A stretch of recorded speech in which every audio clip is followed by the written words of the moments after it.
And we're back. We're so excited to have you here in the final hour of Longmont Startup Week.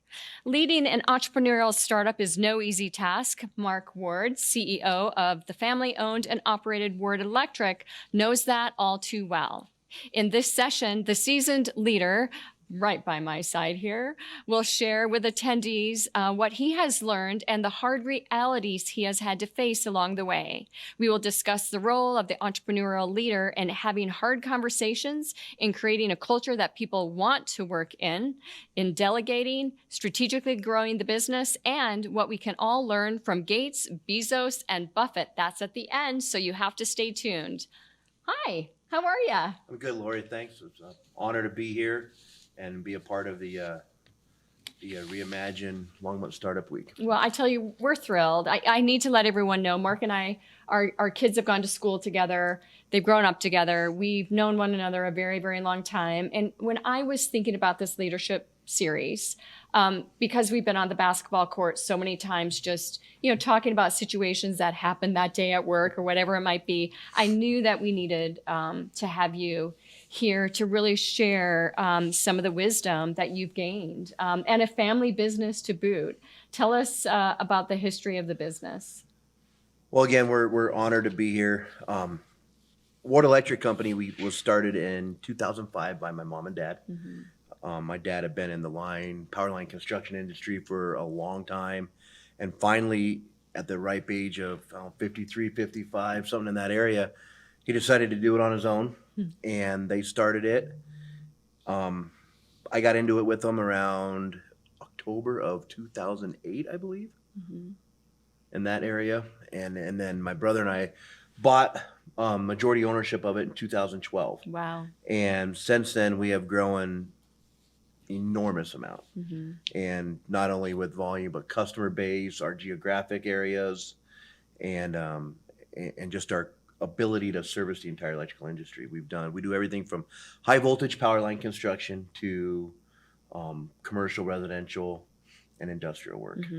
And so there are a lot of moving parts day in and day out. Yes. And one of the concepts that you brought to the table is this idea of 24/7 management. Explain that to or not 24/7 management, 24/7 leadership. Explain that to our team. Well, it's one of the things that's out there, you own your own business, so you can kind of come and go as you please. And, you come in after you get up at 6 or 7 a.m. and you go yoga and go have coffee and your phone never rings. And do you do yoga? No. No. I didn't think so. Absolutely not. And that's, everybody's like, oh, it's so great. Well, yeah, there's awesome perks, but there's a lot of the 24/7 that goes on. When you're sitting at your daughter's basketball game or your son's golf match or a baseball game and you're coaching and your phone's in your back pocket and it's just blowing up on you and you're like, golly, what's going on? What am I missing? It's Friday at 6 o'clock. What could possibly go wrong? Yeah. And it's all the time. And so your role in that is you're constantly a cheerleader. Right? You're always cheerleading. You're always helping everybody, making sure that you have to be able to have the answers for all the questions. Yeah. And it never stops. It never stops. Yeah. Absolutely never stops. This is a little tidbit for all of you tuning in right now. So while Mark was, frantically answering phones during those basketball games, I was not. And I took email off my phone during that time period because I was missing so much. And our team and our clients just knew, we referred to it as the 911. Just send me a 911 if you have to talk. And here is what a 911 means. And it really helped ultimately, empower people to help make some of those decisions on their own, but also really realize, is this a crisis or not? Because I think everything is a crisis to people who really care, and they're really trying to meet the need of our internal team members or our clients. So that need to ultimately, call you right away can sometimes be pushed aside in these situations. It is.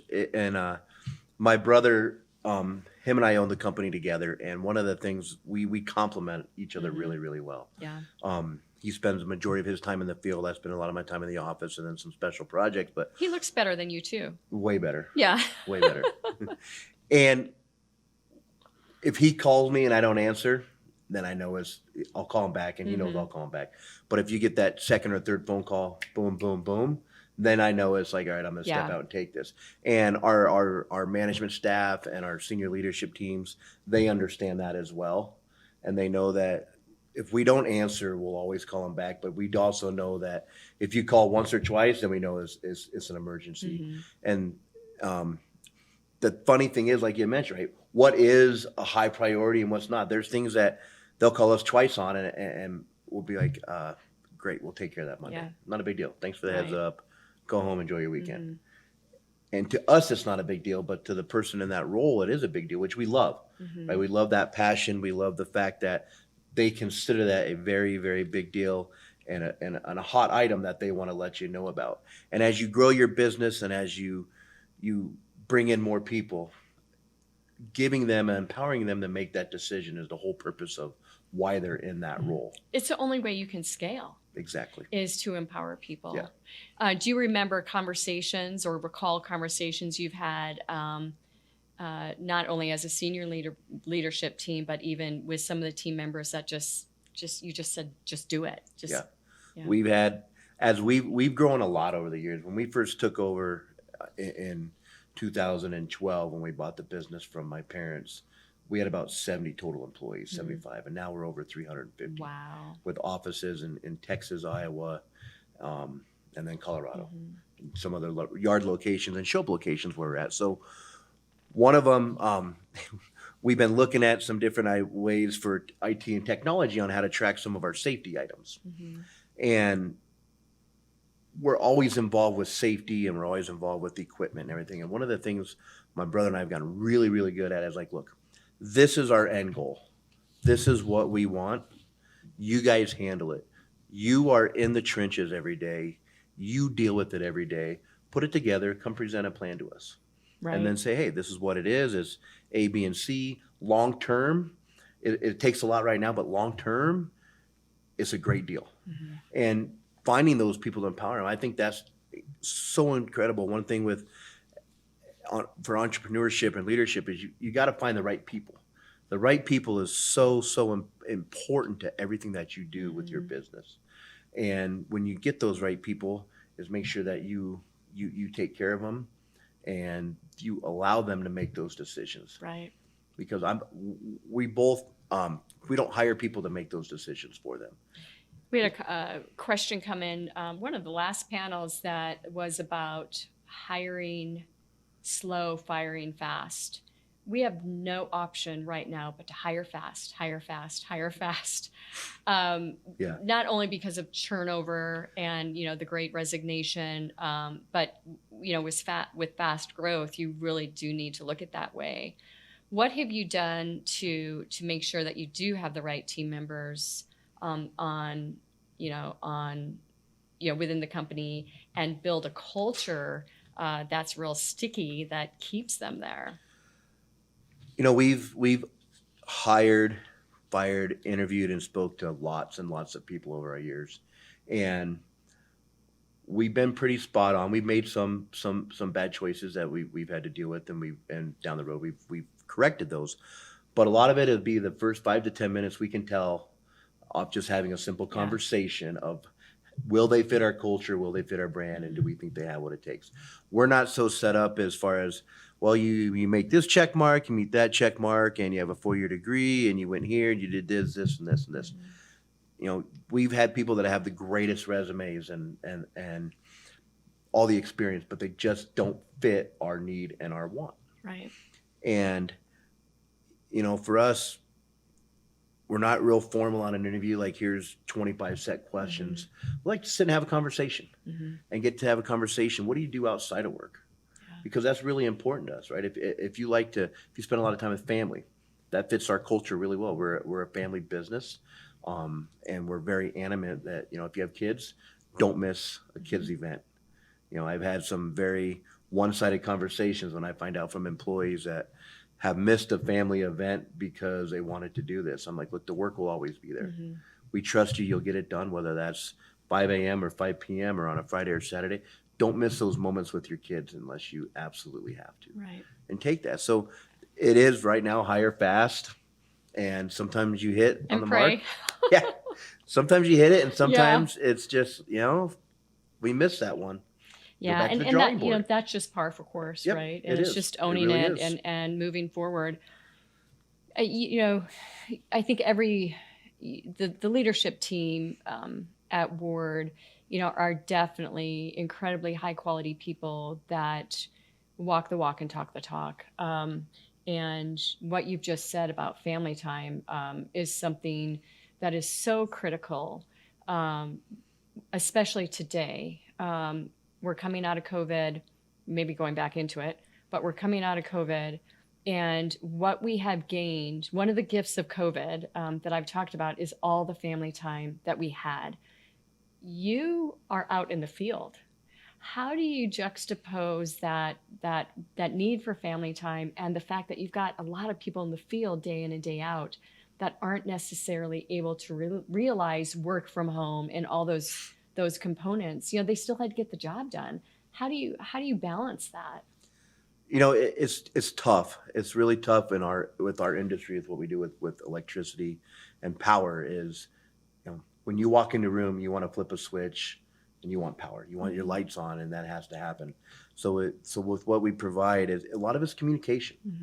With our people in the field, if you just communicate and talk, 99% of the time we can adjust schedules or move people around to cover so you can have that time. The COVID was tough. It really was, because we had people that worked from home, and then we had people that, when you're in the field, you couldn't work from home. You had to have your spacing, and it was a really tough juggernaut to really juggle. And we struggled with it at first. Everyone did. Yeah. Everyone struggled with what to do. And once we embraced the simple fact that this is the way it's going to be for a while, let's deal with it, and we can't change it. So let's tackle it and run with it and figure out what works best with our company. And we figured a lot of it was, we staggered some start times. We did we let the internal staff say, hey, what works for you? All right, I have a babysitter that can do this day, or my husband can be home this day, or my wife can be home here. And we worked it around, because we knew that when you went to families that had kids in school all the time to now they're home all the time, it would put a lot of stress. And in our industry, when you're not dialed in and focused on what you're doing, that's when accidents happen. And that's never usually good when you're dealing with electricity. Very serious, yeah. Very. And so we were like, look, if you need to adjust your schedule, or we got to work a Saturday and work Tuesday through Friday or Wednesday through Saturday, let us know. Let's make this work as a group, so that way you can keep the home life in a good spot. Because if you're not really focused on what you're doing, and you're worried about at home, and you're worried about the kids, and your wife is going nuts, or your husband's going nuts because the kids are home all the time. And so it was eye opening. There was times when I would go home and help out at the house more, and it was busy. Right. Like, I don't, teaching, and I don't envy them at all. It is not an easy task. Yeah, no, it isn't. Terry even cooked dinner one night. Ooh. One night. Hey, it's better than no. Yeah, I know. So skilled labor is something that's on the mindset of a lot of leaders today, and finding it is very, very difficult. Retaining it, as we've established, is not easy as well. And your type of labor, are you finding that, what typically you were able to find right here in Colorado, at least for the Colorado location, you're having to reach outside of the state now to get people here to help you get the job done? Yeah, so the labor pool in our industry is very shallow right now. There's not a lot out there. And being a union contractor, there's certain rules that we have to follow when it comes to hiring. We have apprentices, and then we have linemen, and then and journeyman wiremen, and even that pool, the trade schools. So we can use trade schools, but they still got to follow different rules when they come into the union. And it is it's a really tough labor market. Right. We have guys that work in Colorado, but they live in Nebraska, or they live in Iowa. And we've got guys that live in Colorado that work in Texas. So remote working has a whole new meaning for It you. does. A lot of our staff is unless we're right here in the Front Range corridor up and down I-25, a lot of our staff is been used to being on the road and working in different relations in different areas. But the service industry itself, essentially what we would fall under, is hurting for labor. It really is. Our industry is you can make a really good living. Yeah. With the benefits and the health insurance, we're very fortunate that we can offer they're great packages, and that's a big thing. But when you're 21, 22 years old, how often do you ever look at health and benefits? Right. All you look at is that far right number on your paycheck and what's going into your bank account. You don't look at that thing, and that's one of the things where we fight against some of the other contractors. Is, well, hey, they're paying them $20 an hour, you're only paying 18, but I'm not charging you for health insurance, I'm not charging you for that. So those are things when you start a business that are very big, right? Health insurance and retirement is straight money that comes out of your profits that you put in for your employees. So you got to make that decision from day one. Do I pay them more money right off the get-go and not worry about their health? They're young, they can figure it out. Or do we try to attract somebody that's concerned about what their health may be down the road, what they're going to have in their pension and their benefits and their retirement after 4 or 5 or 6 years, and they don't get as much up front. Right. So it's really tough right now. And right now in this market, the employees driving those costs, unfortunately, to where we don't really get a say in it. This is what this is what you got to pay in the market right now. Yeah. And I think, taking the time to educate them, I've known of a lot of businesses that, just create a one sheet. You can see, what the salary is. You can see what you pay in Social Security, what you pay in healthcare, so that they see the full package, what a possible bonus might look like, what overtime looks like, all of that. So that they've got more of a well-rounded look at what the true package is. And I think, especially with some of the, the younger 21-year-olds entering the business, it's important for we as leaders to really educate them about what that looks like, so that when they do get that phone call from the guy down, the street, they can say, wait a minute, my package is better. It's a better culture. It's a better fit. They've got this family culture. I'm not even going to consider, moving on or leaving the company. 100%. We do that. We break it down and say, okay, this is what it is. This is what you save on the health insurance because we pay that 100%. This is your retirement. And then we break it down. So after 3 years, and we say, hey, that's just straight time at 40 hours. And right now, we have very few people that are just running 40 hours because there's just the volume of work that needs to be completed is astronomical. Massive, yeah. It's huge. And so we break that down for them. Say, okay, now with this retirement, this is what you would have in that retirement in 3 years, 7 years, 12 years, and they see that money. And when they see that, and how it's real, it's real. Yeah, exactly. It's cash. It's accessible. Yeah, you pay a little tax on it if you pull it out early and all that other fun stuff, right? But it's real money that they see that's theirs, and it's sitting there, and it's in an account for them. And when they see that and you kind of lay it all out, and then when we say, all right, here's your health insurance, this is what's covered. And with that being covered and you have an expense, the only thing you got to cover is that deductible. Other than that, it doesn't cost you anything. So say, you're a weekend warrior and you're 21, you're in a pickup basketball league and you break your ankle. Okay, not a work comp claim. And now I'm out of work. And I'm out of this, I'm out for 2 weeks, I go to the hospital, I get surgery, all that other jazz. You can see that and say, hey, it's only going to cost me X amount out of pocket. Everything else is covered. Plus I have some HRA money in there. So we try to really break that out when we get into our employees to get them to understand that on our non-bargaining side. We're constantly educating, which is key. And it's very, very valuable. This next session I love. It's the realities of it all: cash flow, bills, employees, customers, growth, and the economy. I think everyone out there would agree that the hardest thing is cash and money. It is 100%. One of the things that my brother and I have learned is that cash is king. You got to have it, and you got to have it. And when you have it, you'll have people that'll want to offer it to you to invest and produce more capital at a low rate. When you don't have it, they'll give it to you, but it's going to cost you a lot, right? So how do you balance that? And that's one of our hardest things. One of the things that we've done is that we've really put a lot of emphasis with our cash flow and our budgeting and our projections. And we put that emphasis in there with our management team, and we trust them with that. One of the things when you own a business is you want to, we're the type of people, we like to keep our personal stuff personal and private. Sometimes as you grow, you just can't do that. Our branding is really expanded over the last 3 to 5 years with adding somebody that specifically does our direct marketing and our business development. And if you want to do it, you got to get it out there. So it is really hard, but I can tell you that, is it doable? Yes. There's going to be the ups and downs, and the peaks and valleys are huge, but that's when you have to have those hard conversations with yourself and say, okay, I'm only going to save $30, but is it worth going out for supper tonight as opposed to just having another sandwich? Right.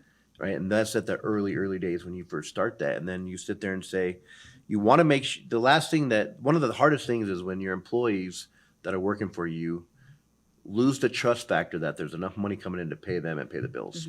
Right. Because ultimately at the end of the day, if I asked somebody to work for free for 2, 3, 4 weeks because I had no money to pay them, that answer is probably going to be no. Right. Because they have to look out for themselves and their family and their own well-being. So not only are you looking out for your business, you're also looking out for every single one of your employees to make sure that they have that peace of mind when they're come to work, that it's like, oh man, I hope I get paid today. I hope my check clears. I hope there's money. And when they don't have that peace of mind, how are they expected to focus and do a really good job with what they're doing? Well, and the fiscal management is key. And I remember, having a KPI and a goal of having 3 months operating in the book, in the bank. And then we met that, and then we had 6 months. And, so and as the company's growing, you've got to scale all that, that 3 months, that 6 months operating and tuck it away. But, and scale that and just replenish it, or continue to build it as you scale, because your expenses go up.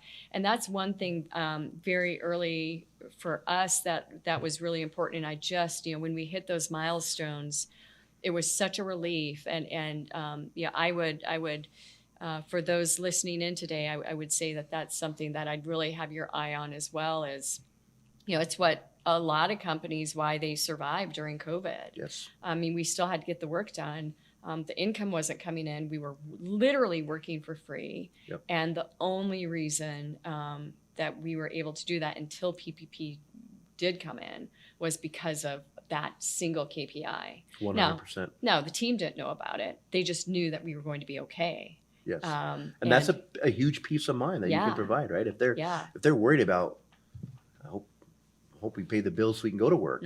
I hope this and that. When they're doing that, they can't focus on the continued job of what they're supposed to do. It is really difficult. And we've been through times, I tell you, we've had times with our business where we literally sat around and said, okay, my brother and I all right, we're not taking a paycheck for the next couple of weeks. Yeah, I've Cash been there flow is too. really bad. Yeah, and we all have. Growing, right? Yeah. And so who takes that cut? And you've done that, and it's worked out. But you have to have that hard conversation with yourself, and you have to face those realities. If it'll just be okay, or we'll catch up, or we'll catch up, or we'll catch up. A good analogy with it is, go put $5,000 on a credit card expense, and tell me how quick you can pay that off. Right. That's that's never a good thing to do. No, it's not. So if you have that cash, and it's hard to manage that, right? Because okay, now I have extra cash and I want to grow. Do I spend that cash? Or do I go out? No, do I go out and finance it? Or do I say, hey, maybe I can go find some outside funding to do this on a quick basis? So there's so many things, and to me, there's really no right answer. Right. There's been times when, you hear of people that have exceptional growth and non-controlled growth. A lot of times it'll lead to failure. That was one of our missteps. We had some enormous growth years on volume revenue wise, where we were just double and triple digits. Yeah. And it almost buried us a couple of times. It was very difficult. But then our mentality was like, look, I've been at rock bottom. When my wife and I were in college and we were getting our masters, we ended up filing our taxes one year, and we made a combined $9,000. and still got hit with an $800 tax bill. And I was like, how is that even Massive possible? amount of money. Right? I Back then, know. like, there's no way I'm going to pay this Yeah. off. You know, we walk out and we're just standing there looking at each other like, you got to be kidding me. Yeah. Right? So we've been at that area where you've been at rock bottom and you know how to figure it out. Yeah. And I think when you experience those really, really, really difficult times and the failures, those are what will lead you to be successful and have great growth. Yeah. Every economic downturn, every fired client, every lost client, COVID only made us stronger. And I think anyone out there listening today could definitely relate to that. And I mean, the ebbs and flows, the ups and downs, the complete sorrow on some days and sheer happiness on others is just something, you know, that we work through each and every day. Without question. It's So how to manage those, right? How to manage your yeah. peaks and valleys. And how to just come off as level-headed with the team so that fear doesn't set in with them. That's the other point of it, right? You have X amount of people in your office, whether it's one person or 100 people, they feed off of you. Right. If you walk in and you're having a miserable day and you're mad, like that's an instant, like people are like, oh, just they bury and get a little bit lower in their cubicle or where they're at. They feed off that. But when you're, you know, good morning, how you doing? You're bubbly, you're bouncing, you're talking to everybody, regardless of what they know behind the scenes. That is such a huge feed for your entire staff. It is. And they feed off that so much, and that goes right back to always being that daily cheerleader. Mm-hmm. It right? does. Yeah, I want to go back to the comment that you made about controlled growth, or just, you know, let's do it without the explorative. And you know, it's interesting if I reflect back on pre-COVID, where there were several opportunities to get great team members, and it was easier to scale because you could bring in an account and hire to meet the need. Now post-COVID, the growth that I'm seeing has got to be so much more controlled because of the employment issue that we're seeing. Would you just reflect on that and provide us your POV, if you would? You know, it's so the controlled growth. Like I said, we haven't really had an experience that we've constantly grown, and the constant changes, not just with the state of Colorado. Yeah. The different laws and rules that are coming down, you need to know that, right? We have some outside resources that we really rely upon when that stuff changes. But, you know, is there a right answer? A lot of times it's just what feels right. Yeah. What feels right and your projections on the market. I mean, if you would have told me last year that lumber pricing right now would be where it was, I mean, it's come back down, but where it went, if you would have told me that last September, October, I said, no way. Yeah. You know, we just don't know that. And I think for a lot of people, you know, we can backfill with contract support. Are you able to do that in your? We do a little bit of that, Yeah. depending on the size of the project and the volume.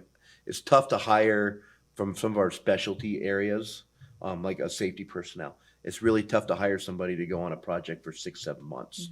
And then once that project ends, can we fill him and bring him into the need here? A lot of times over the years, we've been able to do that because we've been growing.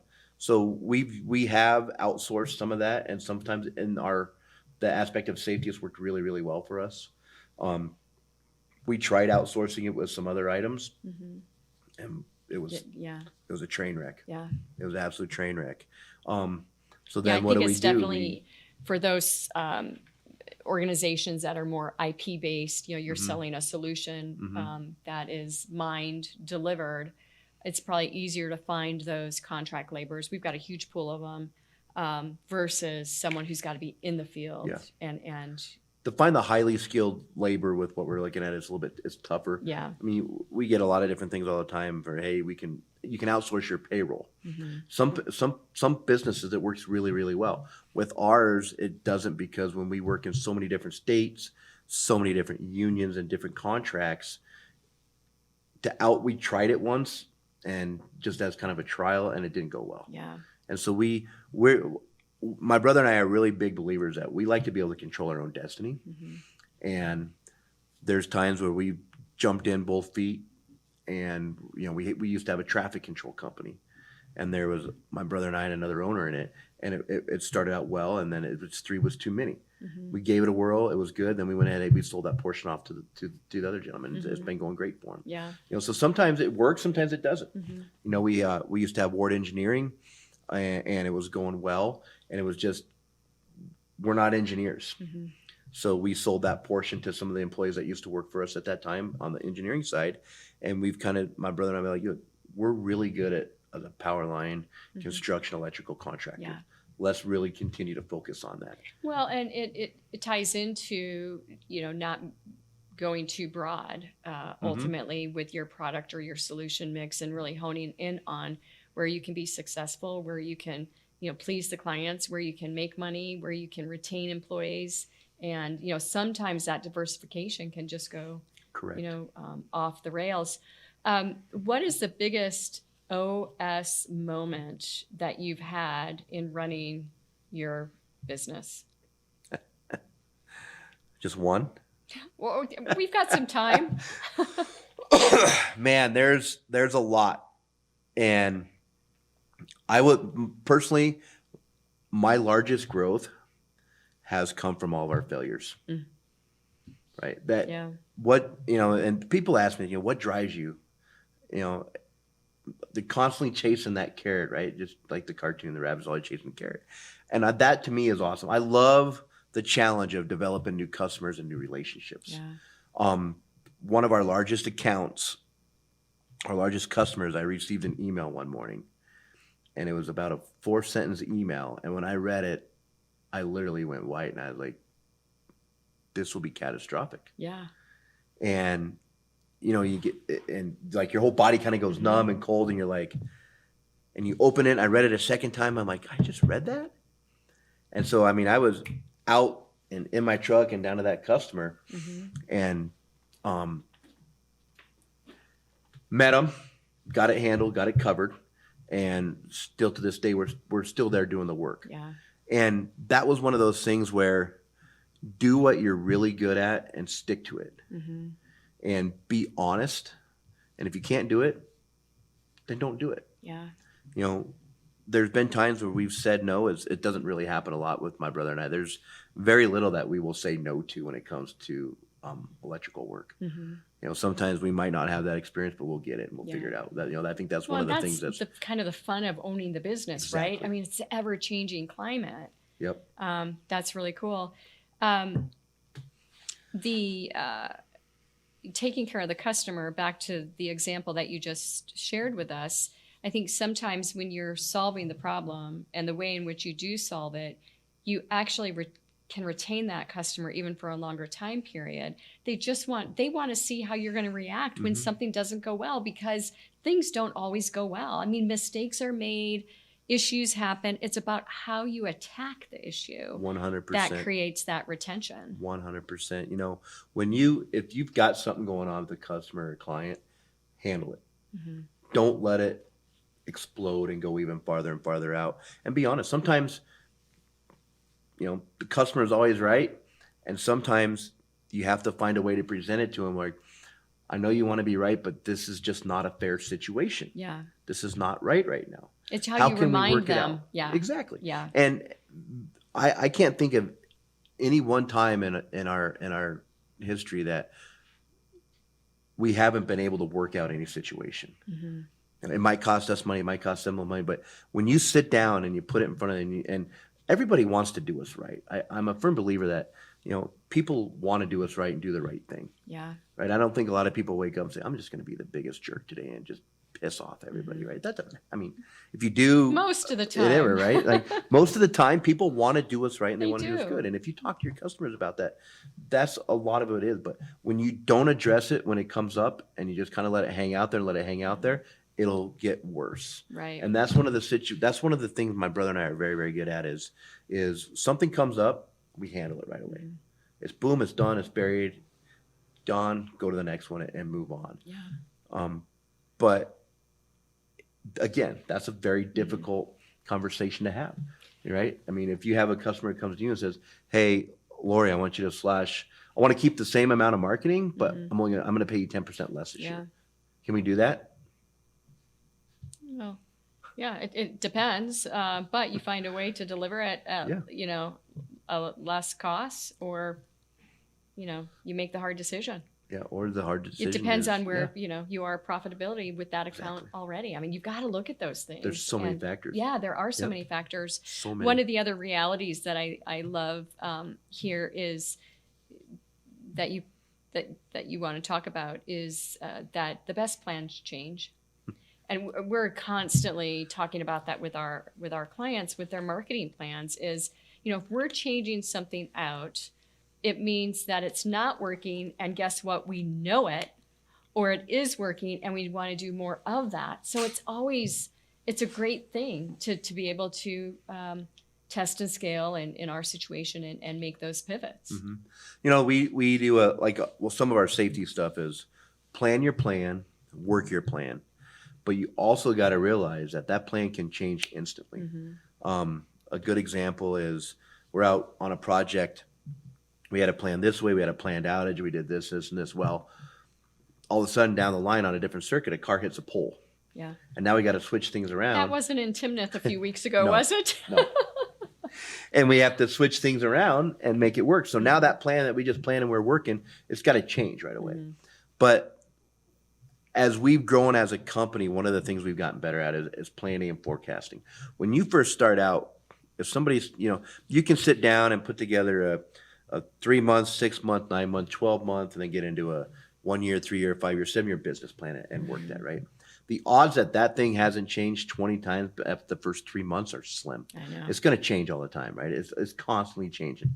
But you still got to have an idea where you want to go and what you want to do. Do you just want to be, you know, one of our goals is we want to continue to grow and be one of the largest power line contractors, electrical contractors west of the Mississippi. That's a great goal. That's a ginormous goal. Yeah. And stay private. Mm-hmm. That's really, really, really hard to do. Yeah. Especially this day and age with all the M&As going on right Mm-hmm. now, right? So to do that, how do you plan to do that?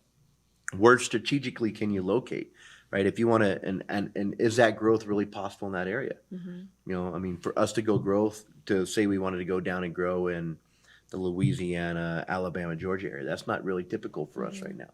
Could we grow in other regions? Most definitely. And So- what sort of data points are you looking at that you could share with our viewers today that would help them, like maybe correlate to their own business, what they need to look at when they're expanding into new locations? So one of the big ones is workforce, Mm-hmm.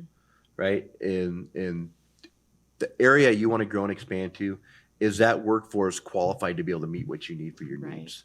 And is it available? Mm-hmm. If it's not, and you got to bring in your own people, then you got a lot more additional costs with that, with living expensive. Or are you going to do it on per diems? Mm-hmm. Or are you going to say, hey, I'm going to go ahead and give you X amount and you can go live there, do whatever you want? That's a big item. For us, with us being a union contractor, we look and see where is the predominant work. Is it non-union work? Is it union work? Who is that contractor there? How long have they been working there? For us to go in an area where somebody's been doing that work for one customer for 50 years and get that contract, that is incredibly difficult. Right. Really difficult. Yeah. Now, if it's had a different contractor, a different customer every year for the last 10 years, now my odds have really gone up. Mm-hmm. So really, you got to know your customer base, right? Right. Whenever we get into meeting new customers and go out and give them our pitch for what we can do, man, I'll spend hours Googling, Facebook, Instagram. I don't Snapchat. I don't know how to do that. I'm just impressed that you know what it is. Yeah, and I've done that just because of our marketing guy has kind of put us more on that area. But try to find anything and everything you can about that customer, Mm-hmm. and just to know them, know their leadership team, know what they do, where they've come from, where they've worked at. Because when you can start developing that relationship and say, hey, yeah, we worked here and here, and I work with this guy, and then or this gal, and they're sitting at the table, and they're like, oh, I know him. Oh yeah, and you can start creating that talk. That gives them such a huge comfort feeling. Yeah. But if you walk in and you have no idea who you're talking to, or who your customers, or even what they do, we've had some vendors come into our office and hey, we want you to use this product, and I'm like, we don't even do that. Yeah. you know.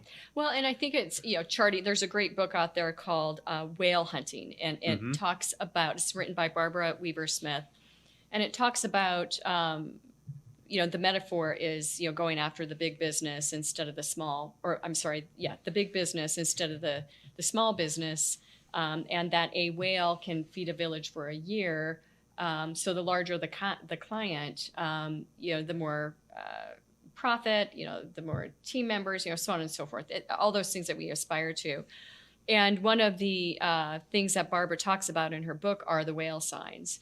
So you basically develop a sheet on the client, their likes, their dislikes, how they like to prospect, Mm-hmm.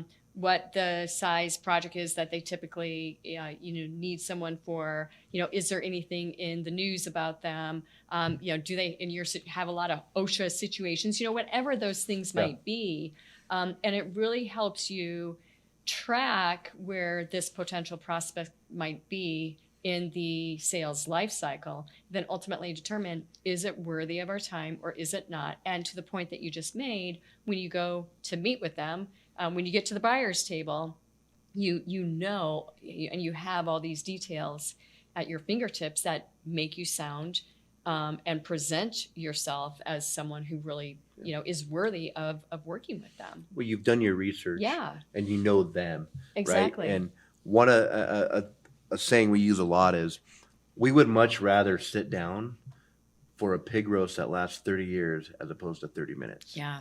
We've got into some contracts where we've sacrificed and lost money for a couple years, knowing that we can create a long-term relationship that'll be better long-term. Mm-hmm. And those are things that you have, can you withstand that? Right. Do I have the cash flows to withstand taking some losses, knowing that I can create a relationship and build a brand and culture with this customer and keep them for a long time, to where they don't even want to entertain anybody else, because, your pricing's always been great. There's always going to be somebody that's going to be cheaper. There's always going to be somebody that's going to be more expensive. What we've found over the years is that when you can stay historically open and keep that open train of open thought and communication with your customers, and say, hey, look, this is what it is, and this is where we'd like to be, and talk about it. And they can say, hey, look, we don't need to make 500% on every job, right? Right. Sometimes you can be content with 3, sometimes it's 7, sometimes 10, whatever that number might be. You need to know your number on that end. But we would rather develop and build that relationship years, as opposed to up one and done, I'm out the door. Yeah. Because for us, that's a lot harder work than what it is, right? For us to go out and do a 1 week project, it takes so many more moving parts than a 1 year or even a month or 2 month project. And those are things that you learn, right? Right. And one of the things we do is our C&I guys give me a hard time, because, like, why do you want me to constantly bid changing a ceiling fan? And I said, the reason why you're going to constantly bid it is, we might be more expensive. That's not for you to judge. That's for the customer to determine. But how do you know that customer doesn't know someone who knows someone? Exactly. Right. How do you know that customer doesn't own X amount of properties, or is this and this, or that customer might know somebody who's on this board that we would like to get in and do some more work with. Right. And now they just say, hey, they were out, they did a great job, they were phenomenal, very professional, clean, neat, and took care of everything I needed. And that's what we really instill into all of our superintendents and our senior leadership, is that you don't know who you're going to meet, right? I mean, your branding and your culture. One of the things people recognize with Ward Electric is blue, and our name Ward is on everything. And you run a risk with that, right? Our biggest complaints that we get is driving.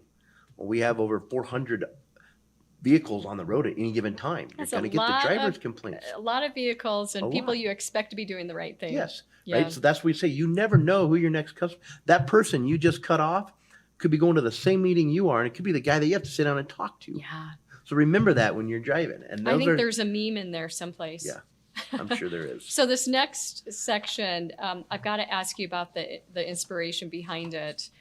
Diversity, flexibility, fairness, compromise, supportive, and understanding. As I've gotten older, I've realized that you have to allow your employees, they got to have a life outside of work. You get a vacation request form. Well, where are you going? What are you doing? Honestly, we don't even ask that. Yeah. That's your vacation. You've earned it as yours. I don't care what you do with it. Mm-hmm. If you just want to sit at home, Yeah. have at it. Go for it. And we tell them, take some time and do that. It's very, very important. You got to recharge the batteries and just get a chance to go away. So we're very flexible. We have a lot of, in our office staff and our field staff, there's a lot of people with kids. Mm-hmm. If you got to cut out early to go catch a game, we're fine with that. Yeah. Just let somebody know and communicate that. That's probably one of our biggest pet peeves is mine, especially if I come into our office and I pull up the calendar and so-and-so's gone and it's not on the calendar. I'm like, well, they had to run out for it. That's fine. Mm-hmm. We've all got emails. You've all got the text change. Just send it out, let somebody know where they're at. And it's not because I want to, say, oh, what are you doing?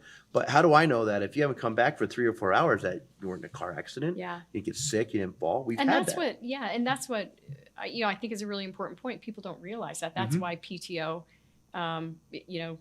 is documented. Yeah, it is. And because we've had that before. We had somebody that didn't show up to work and they did not have vacation time. I'm like, where are they at? And I couldn't get a hold of them for half the morning. And so then we started calling the emergency contact, and then finally we found them, and it was some miscommunication somewhere or whatnot. But that's part of our flexibility, our fairness, and being supportive, right? And we're understanding everybody has issues. Everybody has going to have a sick kid or a sick dog or a fish, whatever it might be.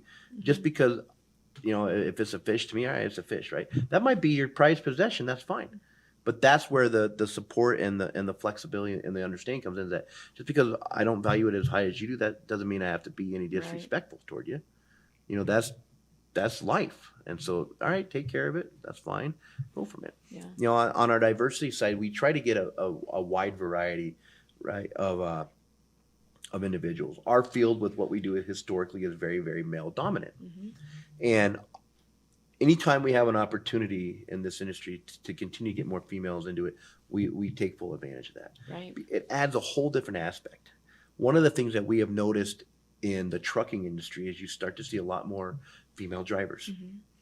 Historically, female drivers are way easier on equipment than men. Hey, there's a cost savings there. They might hit more. I have a sister-in-law that can't go around anywhere without bumping into something. I think I know her. Yes, I love her to death. Love her to death. She'll kill me for telling everybody that, but it is what it is, right? But so, and I don't care if you're 80, 70, 60, 50. If you can do the job, it's yours. Yeah. And a lot of that is you'll pay for that experience. Mm-hmm. There's an old saying going around where the ship was out of commission for X amount of days, and they paid all these experts to come do it, and they finally found this old ship maker who had 60 years of experience, and he came in, took his hammer, hit it in 2 spots, and boom, it fired up. It ran beautifully. Sent him a bill for some huge amount of money, and the guy called back and said, "Hey, you were only here for 5 minutes." He goes, "You're right, and that's my price." Yeah. He goes, "That's absurd." He goes, "Well, yeah, it is absurd, but that 5 minutes was over 50 years of experience that I built to know exactly where to tap." Yeah. Right, and so that's what you pay for. So we're always looking for anyone and everybody, regardless, and the more diverse backgrounds or locations you've lived in. To us, it just adds it gives us another asset. Mm-hmm. It gives us another set of I never looked at it from that point of view, but yeah, let's take a look at it that way. You've got this incredible company, over 300 employees. You've had the incredible gift of working with family. What is one of the biggest, if I had known, I would have done it different moments that you've had in your career? Man, that's a tough one. Because there are many? No. It's just probably, with hindsight being 2020, it would probably be with some of our choices on where we wanted to go work. Yeah. Right? I mean, I loved everybody we've ever worked with. My brother and I get along incredibly well. We complement each other really well. Yeah. He sends out something and I'm a lot more laid back than he is. And he's growing more patient over the years, but it's boom, boom, boom, boom. Mm-hmm. And exactly where everybody that works with us knows where you stand. I'll be a little bit more patient on, hey, you'll get back to us next day. Sometimes if he sends an email, he'll call me, "Hey, did you get that email?" I'm like, "Dude, it hasn't even updated yet. Relax." So we compliment really well. It was 2 seconds ago, Matt. But I don't know if there's any, it would probably be just a decision on where we want to grow to, Yeah. or putting somebody in a situation where we didn't give them the tools and it kind of set them up for failure. Yeah. We've had a couple employees where we failed to do a good job on our end, training and giving them all the tools to do their job. Yeah.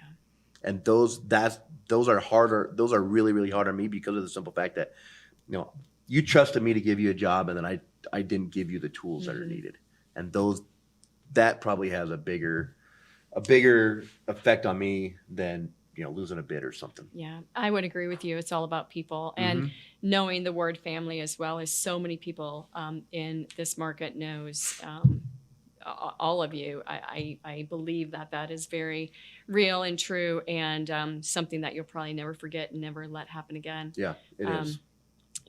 Thank you, Mark, so much for your time today, for your wisdom. It's all about 24/7 management. It never leaves us. No, it doesn't. It's constantly with us, and we thank you so much for sharing your stories, again, your wisdom, and just you're an inspiration to many, many people out there, and we appreciate it.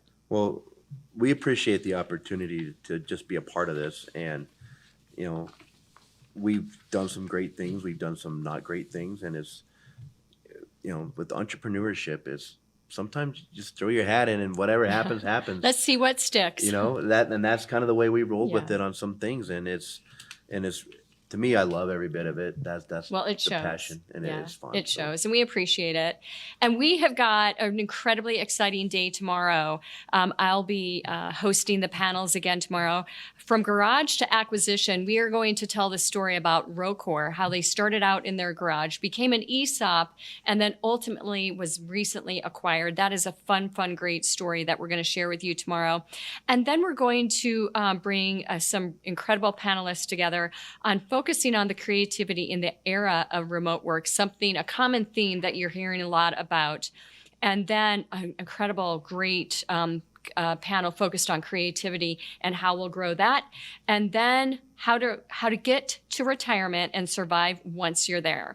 So I look forward to seeing you all tomorrow. And let's not forget that we have some happy hours happening right now. Copper Sky Distillery and Quarters. And I think we're supposed to do something other. We're supposed to pass the baton on Go Girl Go, or Fun Girl Run, something like that. Anyways, go ahead and in the chat box between now and tomorrow. Dave, are you going to help me out with that? Hey girl, hey. There's so many ways of saying that, right? Hey girl, hey. Go ahead and put that into the chat box tomorrow, and we will make sure that you get a gift card from one of our great sponsors. It's all about recognizing word of mouth and the power behind that. Thanks so much, guys. We'll see you tomorrow.